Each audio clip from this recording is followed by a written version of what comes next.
Marina, I'm afraid to take my TOEFL test. What if I fail? The whole life is gonna end. What if I don't score 80 plus? What if? Today we're gonna talk about this anxiety that you get before the tests. I've been there, guys. Like back in 2014, oh my god, time flies. 2014, when I was applying to US colleges and universities, I passed my GMAT with a score that I needed, and then I was like, oh my god, I only have 10 days to prepare for TOEFL. And if I don't score, I needed like, I think 100 plus for a university that I was aiming for, that would provide me with a full ride scholarship. If I'm good at TOEFL, I was like, well, if I fail that test, it's over for this year at least. And I won't be able to get into the university of my dreams. But the thing is, I got into universities, but I never went there because we got investment for the company for LinguaTOEFL. And I just realized that all of that stress, it just took away energy from me, and I needed to be more rational. And the second time I took TOEFL, well, I didn't have a clear goal in mind. I just wanted to experience this home test, but I took it without preparing, and the result was pretty much the same. So, the first thing that you should remember, the test measures your ability to speak, use, and learn English. There won't be any surprises. If you're a good English language speaker, it is almost impossible that you wouldn't be able to get 50, 60, 70 on TOEFL. Like, if you're good at English, you will be good at the TOEFL test. And all it takes is just getting acquainted with the TOEFL structure, is getting acquainted with the exam structure, because it's not something that you don't know.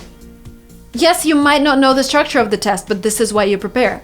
But English is the same everywhere, here on this channel, in the US, and during the TOEFL test. So please remember that this TOEFL test doesn't define your life.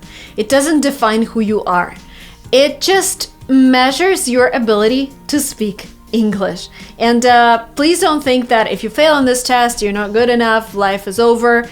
Come on, you have many opportunities to retake the test. I know you gotta pay for it, but still, it's not like once in a lifetime chance. You can retake the test as many times as you want. But again, if your English is good enough, you won't need to.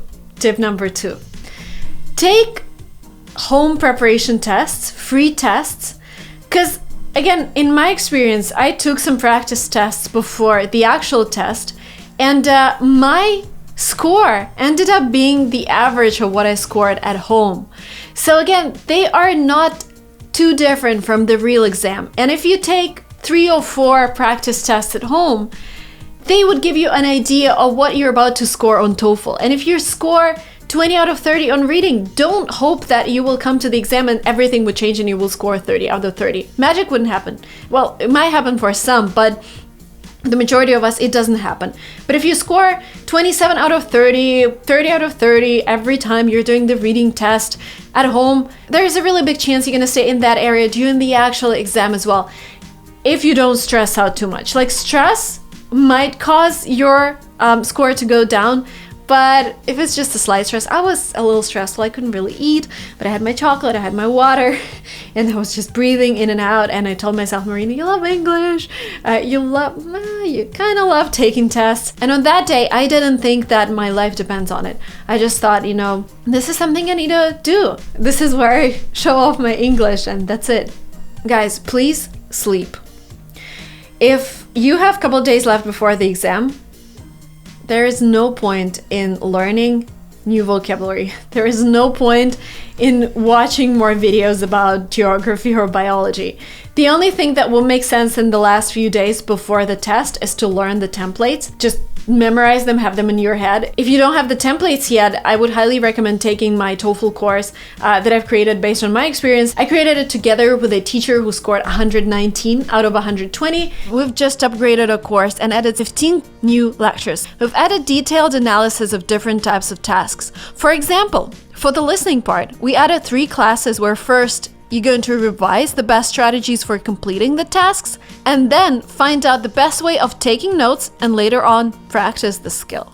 You will also get access to a database with all the templates that you can use. We're also included live streams that you can attend and ask questions if you have them. And if you missed the live stream, you can just watch the recording later. So if you are in the process of preparing for your TOEFL test, I would highly recommend this course because it's just what I went through, and this is what my colleague went through. The team put it all together and we created a course. And TOEFL really measures your ability to speak English, but the course helps you understand the structure and helps you have all the templates and helps you just mentally prepare for the test and know what to expect. So the link will be below. The special promo code will also be below, so you get a discount because you're watching this video. So going back to the topic, it's really important that a couple of days before the exam, you don't stress out too much. You learn those templates, you go through those templates. You also listen to just surround yourself with English language, because if you're in a non-English speaking environment, your brain takes time to switch from one language to another. So just listening to English language songs, listening to me, watching my videos, that will help just, you know, to go into this English language mode.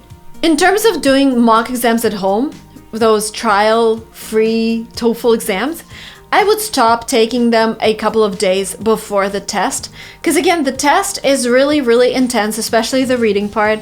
And if you come to the test stressed out, if you come to the test having done those reading parts and listening parts at home many, many times in the past 48 hours, you're gonna be exhausted. So again, in the last couple of days, it's all about your mental state. You won't be able to go one level up with your English language because it's just not enough. But you need to rest and you need to come into this mindset, okay, I'm gonna do this. I'm listening to English language every single day. I think in English. I know I'm gonna do that, and I'm looking forward to the test because that's another way for me to practice my language skills. Another recommendation is just to go to the testing center a couple of days before to just explore the route. Because when I was taking my GMAT, I took it in Finland, and I couldn't really go to the exam location because I arrived one day earlier and I couldn't just stay in the hotel for a while to explore. So I went to my testing location 3 hours before the exam, and I'm glad I did it because I missed the bus, the first one that I was supposed to take, and I was there 20 minutes before the test. But if you're taking your test somewhere you live, I would go there just to, again, avoid this anxiety.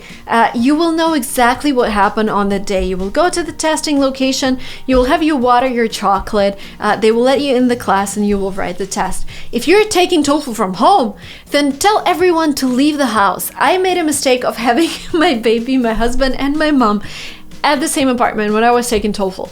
And whenever my baby started crying, I became so anxious because my natural instinct is to go and calm her down and ask what's happening. So if I were you, if you have an opportunity to ask them to go for a walk for 3 hours so you could focus on the exam at home, that would be super useful. Also, if you're taking TOEFL test from home, make sure your speaker works, make sure you have all of the equipment needed. Make sure you have those transparent files to put your paper in. Make sure your Sharpie is sharp enough so you can fit a lot on your paper. It's just this home test, I think it's a little, for me, it was a little more stressful than the testing center test, just because you need to take care of all the technical stuff, and also because you won't be able to use the break to listen to what other people are saying during their speaking part. The next tip is very universal. Learn how to breathe. And this tip helps me anytime I get anxious. And there are a lot of things that happen in my life where I get anxious, but I also understand, like being a mom, being pregnant, it's really important to stay kind of on the same level. And I like this, I think it's from Buddhism, but the approach is to never be too happy and to never be too sad, and to maintain this kind of optimal level of anxiety / happiness / whatever, but learning to breathe. Let's just learn together. So basically the right breath is when you breathe into your belly, below your diaphragm, not the chest breath. And I used to breathe with my chest till I was 7 years old, and then I came to a singing class and they were like, your breath is not right. And I'm like, what? Because I was breathing like this, and this lacks the amount of oxygen that goes into your lungs. And breathing with your belly, expanding your belly, breathing out. And try breathing out for 6 seconds and breathe in for 4. This also helps you come down. So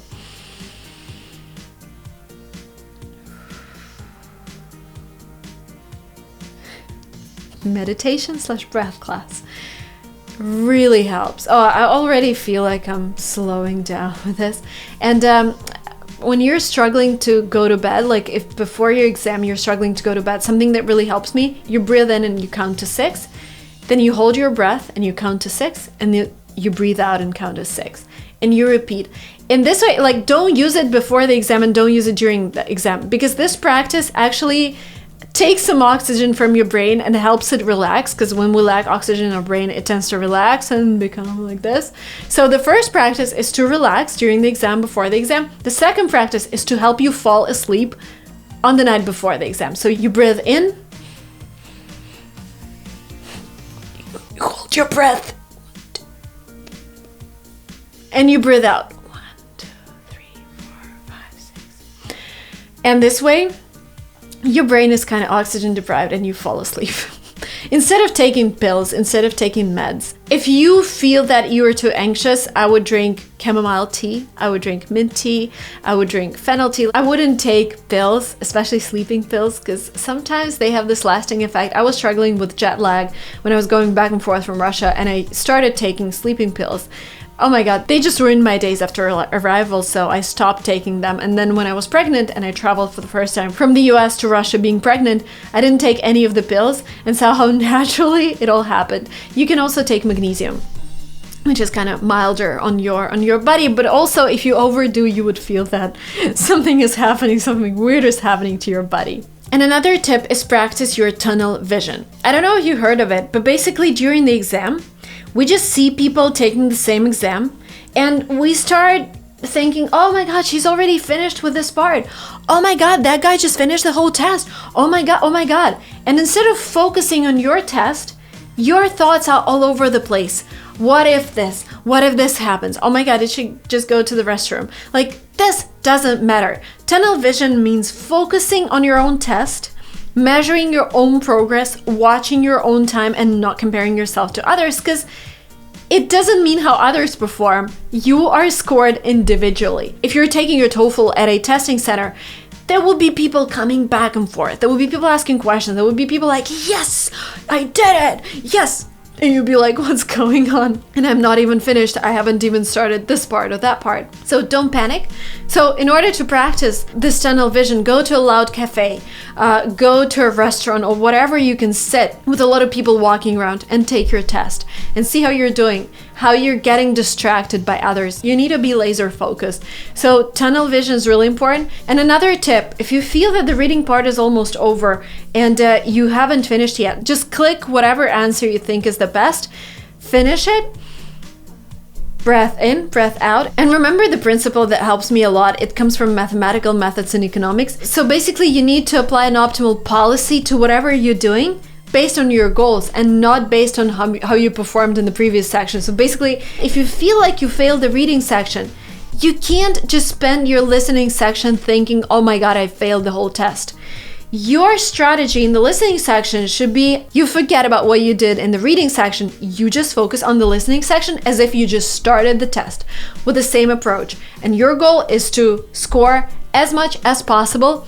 Doesn't matter what happened before, it doesn't matter what's gonna happen next. Right now, you're focusing on scoring the highest score on your listening section. I hope this was useful for you guys. I hope I calmed you down a little. I know how anxious you can get. But again, exams are just a part of our lives and they tend to pass. And then you grow up and you forget about them, or you just get older, I guess, because you still take the exams when you're 25, 27. So, but anyways, they don't define who you are. And TOEFL only measures your ability to use English. It doesn't measure anything else. Thank you guys so much for watching this video up to the very end. If you're taking TOEFL, highly recommend my own course and highly recommend subscribing to this channel so you could just practice your English every week and watch some of the videos that would help you improve the vocabulary. Thank you guys so much for watching this video up to the very end. Please comment down below how many days you have before your TOEFL exam. How much time is left? Comment down below. That will help me understand my audience even better. And if you're not yet subscribed to this channel, please hit the subscribe button and I will see you very soon in my next videos. Also, please share this video with someone who's taking TOEFL soon. Thank you. Bye.